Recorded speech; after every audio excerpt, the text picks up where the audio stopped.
This is the Sports Timeout Podcast with Tony Caranco, Tristan Howe, and your host, Wes Underwood.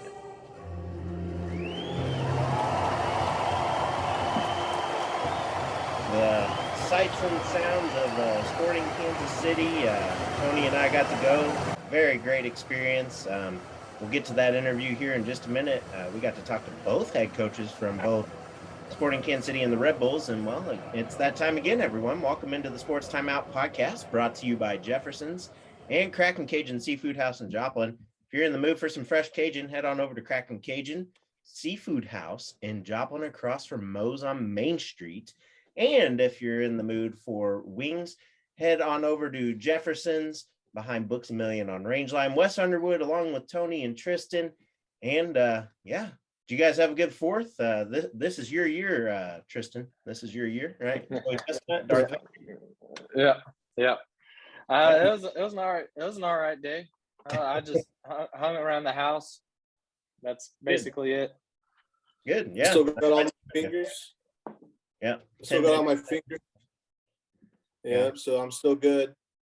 Yeah, that's awesome. And it's a good thing that we have all 10 fingers, because we need that to do the show, maybe. I don't know. Type out things. Sometimes. I don't know. Something like that. No. As long as we have our thumbs, right? But anyway, we'll go ahead and open up in the MLS, and we will talk to Sporting Kansas City. And, man, they couldn't get a break yet again. And, if you don't believe us, Tony got to sit down with Coach here after the game, and here's what Coach Peter Vermes had to say. The way the game is that it's really simple. If there's a foul, if there's a foul, it's a foul. You call it. It is what it is. It doesn't matter. It doesn't matter what score the game is. It doesn't matter what the magnitude of the game is. It doesn't matter what minute it is. It doesn't matter. You call it. And when you do, you keep consistency in the game. And that, today, look, they won. They scored. We didn't. We had a lot of chances at the end. So congrats to them from that perspective. But the perspective for a fan to watch that game, I tell you right now, I wouldn't want to watch that kind of game. That's a mockery, what took place on the field, and just the antics. I don't believe in it. I have no respect for it. I think those things have to be different in our league. And I think that the people who are supposed to manage that are it's the team in the middle, not the team you're playing against. It's the team in the middle. You talked a little bit about your own team there. Where do the frustrations lie with the chances that you guys missed there? Yeah, that's it. We had great chances tonight. We were very busy from the opening whistle, but we just couldn't hit the back of the net. We were off. Reason I don't know, but we had great chances in the game, more than enough to get 3 points for sure. Hey, Coach! Congratulations on your 500th game. What silver lining do you see competing against these guys, the best team in the East? I know it was a frustrating game. What silver lining do you see after this game? I don't. We lost. I don't look at it as a silver lining. We lost. We didn't take our chances. We gave up a set piece goal, so I don't. You heard the passion in his interview, Tony, and we agree. What else did you have on thoughts there? Look, I believe Coach Vermes not recognizing that his team played very well is going to hurt the team overall. I think that the team in the franchise is looking towards him for answers, because right now they are, at the bottom of the barrel, and as much as I hate to say it, I want them to be successful, and I want them to be, the team they were 2 years ago or even last year. But he needs to keep the spirits high in order for the team to, follow him, because I understand there's some things you can control, which is your attitude towards things, but the things that you can't control, like the refs, I understand being upset about that. But at the end of the day, your team played very well. They played aggressively, and they were frustrating the opposition. Yeah. So there's only really one thing that they could have done better. This last game was they should have flopped more. Obviously, the team that flops more is going to win, because that's what happened with the Bulls. So besides that, I think he should be proud of his team. Yeah. And, it is a skeleton team, so it's hard to, win games that you're supposed to win and games you're not supposed to win with, your best players injured or Indeed. not existing, on your roster. So It's true. I think they can do better. Very But well. Same here. I agree wholeheartedly. Tristen, do you think that do you think that they just had a lot of bad breaks? Yeah, a lot of things can happen during a weather delay, and a lot of momentum can get lost. And Yeah. especially with a team that was struggling so bad, and they were able to get a good amount of rest in and regain plan and kind of regather themselves. I'm not surprised that Sporting KC kind of blew it in the last half there. Yeah, it was unfortunate. It was very energetic in the last minutes there, but and now I also got to ask the Red Bulls head coach Gerhard Struber his thoughts on the World Cup being played in the U.S. And here's that interview. Yeah, I think this is for the whole country, and this is for the world of football in America. I think a top moment, and a top moment in this direction that I think many clubs in the MLS show me or show the whole football world how they invest in environments, in facility, in players. I think also that in the MLS are very, very interesting coaches at the moment, and also the tactical level is growing in many directions.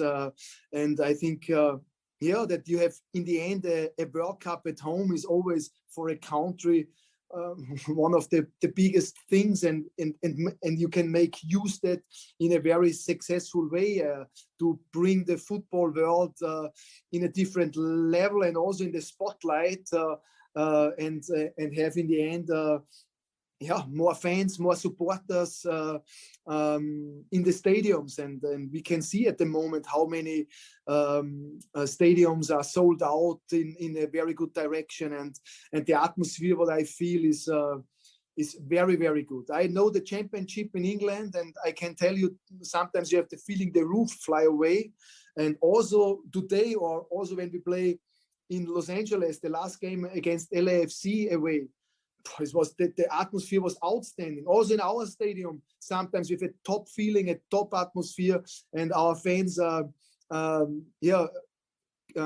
give us a very, very good feeling. And I think the world of football is growing here in America much more like in other countries of the world, and it's a big chance 2026 to have the World Cup here.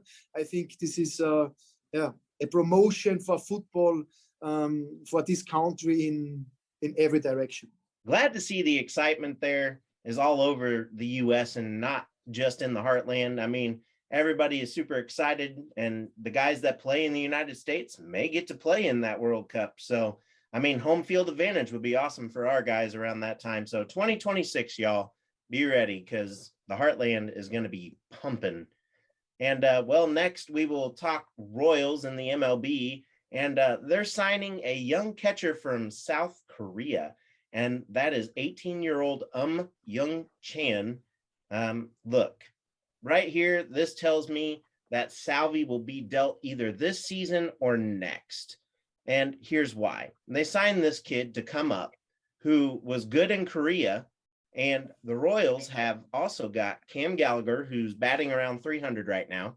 And then they also have MJ Melendez on the bench, who can play all positions as well as catcher.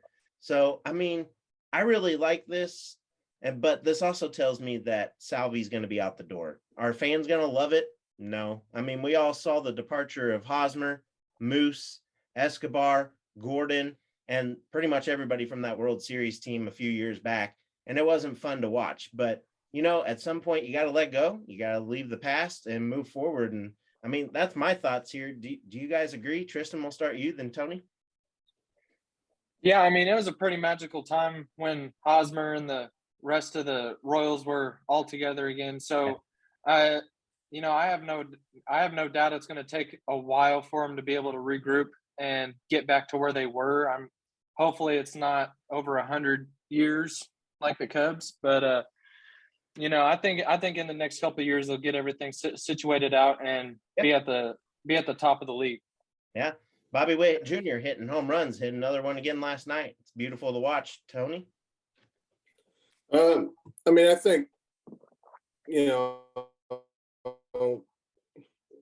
Perez is getting older. He's going to get out of there, eventually. Yeah. He had a really good season last year. He's having a hard time following it up. It's hard for anybody to follow a season like that up. But ultimately, he is going to get older. I don't think that he'll be around much longer. So I think them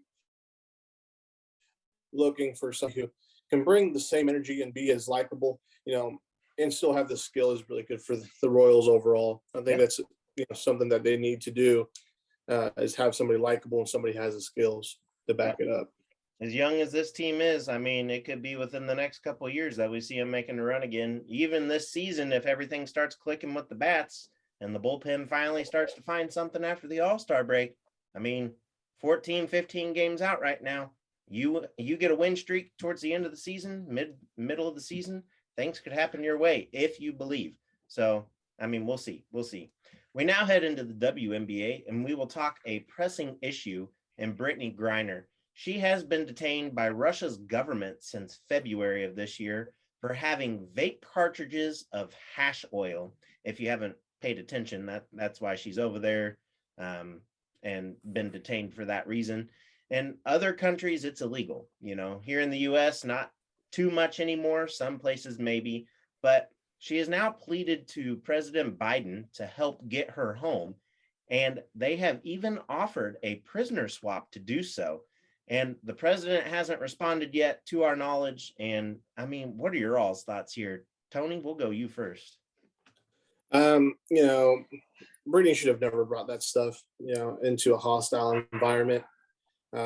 Especially, if you have, any sort of brain cells whatsoever, you don't go to somewhere that has, that hates your guts just because you're from that country. Yeah. Obviously Russia's going to make a political statement and an example out of her. She should have done her research slightly, that bringing that kind of stuff into the country could potentially lead to that result. If I was her, I would have never snuck it in. Yeah. Tristen, your thoughts? Yeah, it's sad because, she got detained over something so small, but I agree with what Tony said. You're going into a hostile environment, especially a country that's not your own. It doesn't hurt to Google something, that's my opinion on that. Hopefully she gets out, but, also hopefully she learns her lesson. Oh, sorry, I'm Googling that. My bad. But next we head into the NBA and we talk another pressing issue. Agree there on that subject, by the way. It's ridiculous, but it is what it is. And we head into the NBA and we talk another pressing issue though, and that's Miles Bridges. His wife came out Sunday on Instagram with pictures and a hospital release of her most recent visit due to her husband's erratic behavior. And if you look further into the Instagram account that she has, you see it had gotten worse over the last few weeks. What are your all's thoughts here on this situation of the domestic abuse allegations? We're watching stuff go down with Deshaun Watson right now, but we really haven't seen any physical proof. But here, Miles Bridges, you could see some physical proof shown. Are the women in the Deshaun Watson thing embarrassed, or were they told not to? But different subjects, but is it really in this day and age? But again, does he play this next season coming up, or do you think there will be a punishment? Tristen, we'll start you, then Tony. In football, a lot of football players like to use the excuse of, I've got brain injuries, whatever. I don't know what I'm doing, CTE or whatever. But basketball, there's not a whole lot of physical contact that, you're not taking a whole lot of headshots. It is physical, don't get me wrong, but it's not, you're not taking a whole bunch of headshots, getting hit in the neck, whatever. So for Miles Bridges to do that sort of act and really have no excuse whatsoever, it's ridiculous. And, if he is found to have done this hellacious act, then I think he should just be booted from the NBA in general. What's even more scary is he's got a daughter involved in all this too. Yeah, exactly. I mean, what is she? You saw what the NFL did with Ray Rice and Adrian Peterson, both a family or a wife situation and a son situation. So, and they were suspended for I don't know how long because of it. So, Ray kick Rice him out of the is over due to that. So, yeah, kick him out of the NBA for either good or a couple of years, whatever. Get him out of here is my opinion on that. Yeah. Women should not. There's no need for that ever. Not even just in sports, but the fact that he's famous, he's going to get all of the backlash on it, which he 100% deserves. It's ridiculous. It's ridiculous, man. Tony, your thoughts?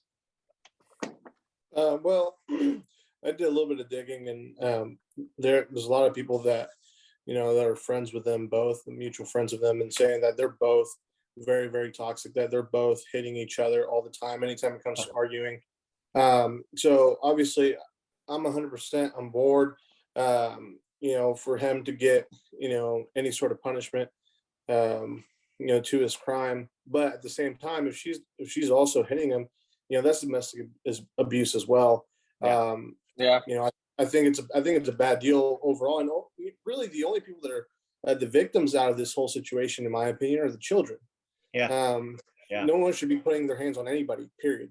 Don't care if you're a man, you're a woman, no one should be hitting anybody. I'm glad you brought that up. And I was going to touch on that, but you're absolutely right. Yeah, I think, it hurts the children more. Obviously they're not hitting their children, but the children seeing their parents fight and, resolve their problems by hitting each other is more of a negative than any bruises that they can leave on each other. Yeah, it shouldn't happen. They shouldn't have to see that ever. And never. It's ridiculous that we live in a time and age that's happening even more and more. So, and next in the NBA, we talk trades, and first we'll talk Russell Westbrook. This news has come into light as of recently, and they're thinking he's going to get traded to the Nets in exchange for Kyrie. I want to know your all's thoughts on that one right here. What do you got, Tony? Well, if the Nets take that trade, they'd be so freaking stupid to do. Okay. I would never sign Russell. I would not sign Russell Westbrook in the way that he is. If Russell Westbrook was any other player, had that season, he'd be in the G League right now. So, true. He had a great few seasons back in the day, but he is not the guy no more. He needs to hang it up. He needs to at least take a year off or something, because he is absolute garbage right now. Commentating in his future, maybe? Timeout Podcast is looking. Yeah. We'll take him on here, and I'll backtrack what I said. No, I just don't think it'd be a good trade. The Nets would definitely be taking the short end of the stick on that one. They're taking Russell Westbrook. They're taking a few other people as well. Yeah, no joke. Tristen? Yeah, I agree with I agree 100% with Tony, because Russell Westbrook's last good year is that year that he averaged a triple-double, I believe it was. That was his last good year, and I believe that was either 2 or 3. Second to last. Yeah, second to last, or last year with OKC. So ever since he came to the Lakers, like Tony said, he's just been playing like he belongs in the G League. And if you're going to put Kyrie and LeBron back together, you might as well just hand over the ring.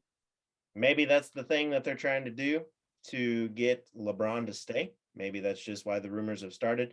But then you also have another issue right now, and that's Durant possibly making a return to the Warriors. Do either of you see that happening? No. No? Okay. Tristen? I don't.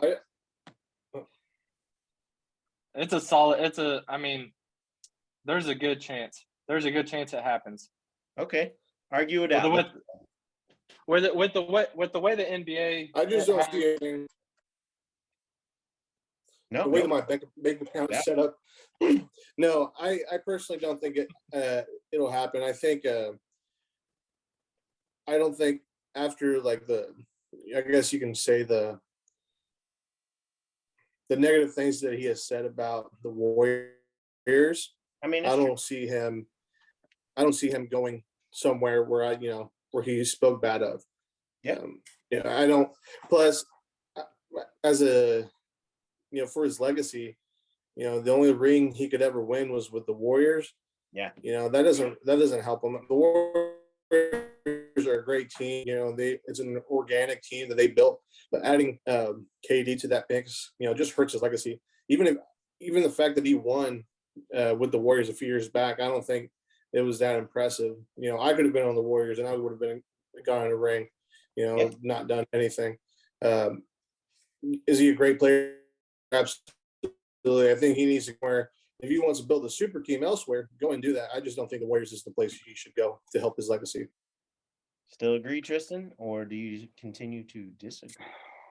Well, my thing with Kyrie is that he's never been able to do it alone. Yeah. If you really think about it, in OKC he had Russell Westbrook and James Harden, for the listeners that don't remember, and then he had Clay and Steph, and he did have Kyrie, but obviously he can't do it with one extra person, so he can't do it with just him. Yeah. So that's the politics, I believe, in the situation, because KD wants to win another ring, but he knows he can't do it by himself, so he's got to go somewhere where there's legit Hall of Famers, and that is Steph and Clay. So that's the politics of the situation, in my opinion. He wants to go win another ring.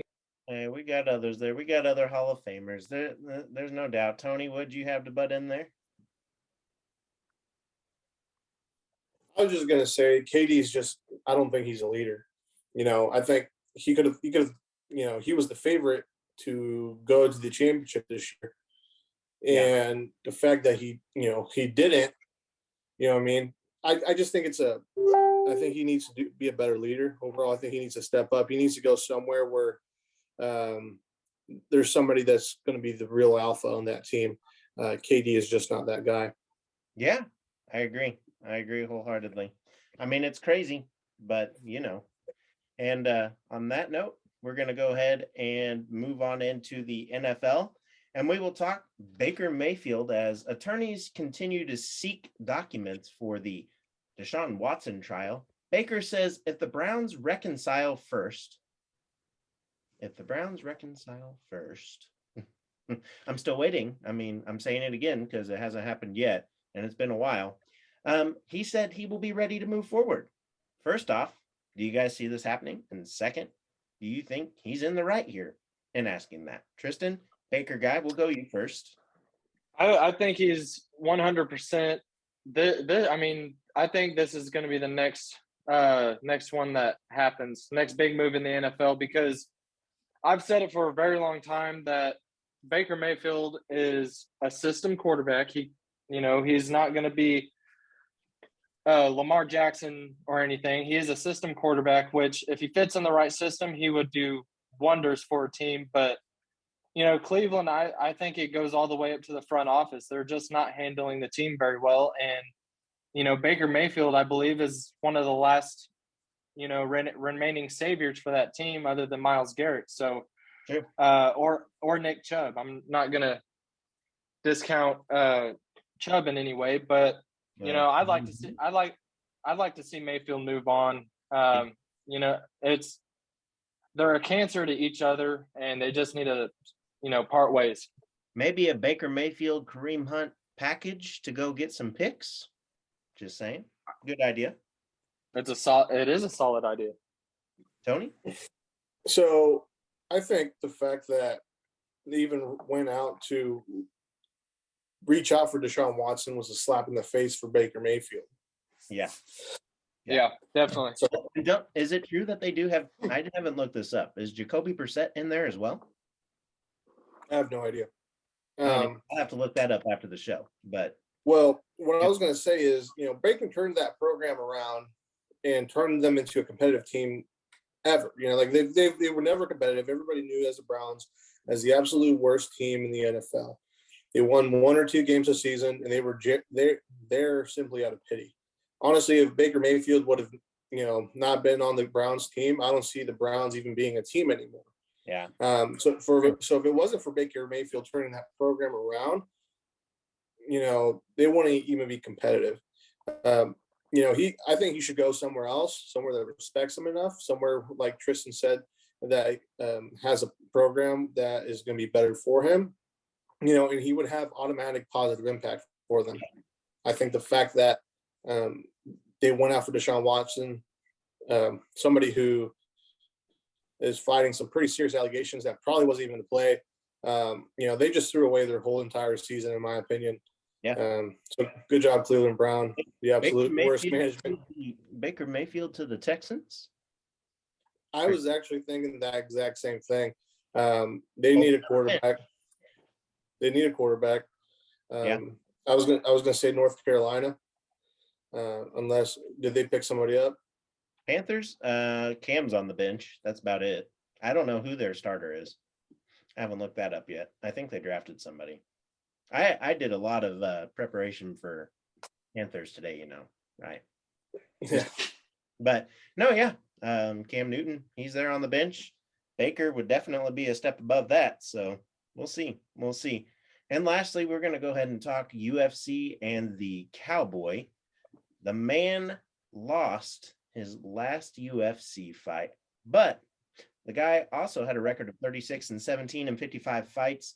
He finished with the most UFC bonuses, second most UFC wins, and second most UFC finishes.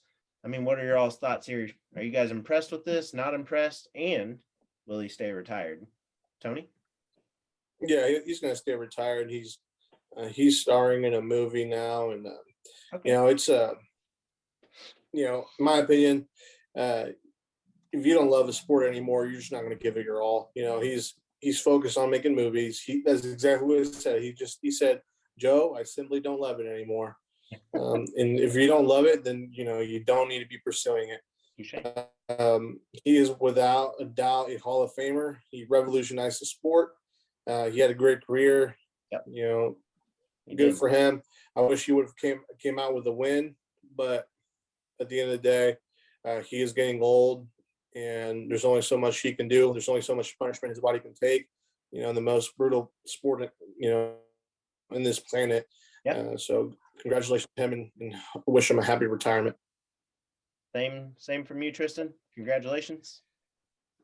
Yeah, I mean, Cowboy is one of the, hardest dudes in the UFC, as in you don't mess with him. You just simply don't.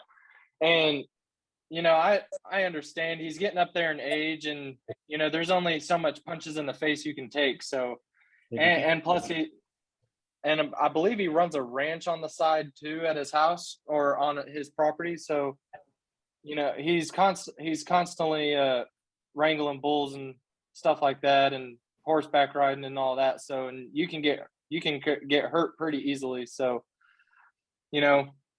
again, what Tony said, props to him. He's one of the greatest of all time, and yep. I hope he turns out to be a great Hollywood actor. Do you feel any of those punches I just gave you there, Tristen? No, I was pretty good.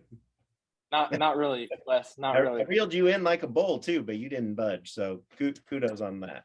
Good job, Tristen. You're below me on my screen, so hey, you need a different kind of lasso to get rowdy. All right, I'll bring my rowdy lasso next week. All right, and with that, we'll head into the local update, and that will be brought to you by Trackside Burgers in Webb City. Come over here by the train tracks and go check them out because they are delicious. And not to mention, they've got barbecue now. Who doesn't like barbecue this time of the year? And yeah, you got anything, Tony? Fight nights this week or? No, not really. Okay. Everything's been pretty quiet. I mean, there's some fights coming up here within the next month and a half or so, and so I'm excited for that. But besides that, nothing. All right. And on that note, we'll head into the 2-minute warning brought to you by Hot Stone Pizzeria here in Webb City. Go check them out today and, get some good pizza. I mean, that stuff is delicious. And, well, in our 2-minute warning, we have Outlaws baseball yet again, and they will be on the road today at Clorinda at 7 p.m. Then they will head to Sedalia Thursday and Friday. Those games will begin at 7 p.m. as well. Then on Saturday, they will head over to St. Joe to play at 7 p.m. And then on Sunday, they will head to Clorinda again to participate in the League All-Star game, which also begins at 7 p.m. So an eventful weekend there for the Outlaws. And if you want to go catch them, they'll be playing up in northern Missouri. So, of course, all these games and events are pending to the weather and the current and fluid COVID-19 situation. So tune into each team's social media pages for times and updates. And, well, the music is here yet again. So is the end of another episode for Tony, Tristen, and myself. You guys have a great rest of your week, and we hope that you enjoyed your weekend and some sports along with it, as there's a lot of action going on between minors, pros, you name it. And you know what? Football season's getting ready to start up too, so hopefully we can get some training camp action going. That'd be really exciting. But and next week we got a surprise for you, so tune in and we will introduce our new co-host. And on that note, see you guys later, and have a great week. Continually and